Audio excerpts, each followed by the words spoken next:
আসসালামু আলাইকুম। এখন আমি রান্না করব চিকেন রোস্ট।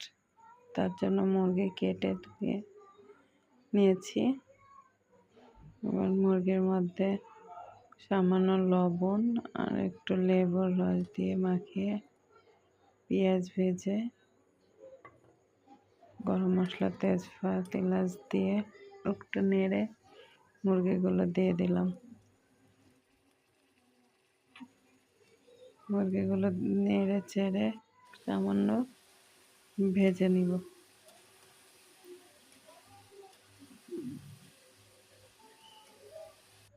ভাজার পর একটু মশলা কষিয়ে মুরগিগুলো দিয়ে দেব। মশলা কষাটা স্কিপ হয়ে গেছে, ভিডিও করা হয়েছিল না।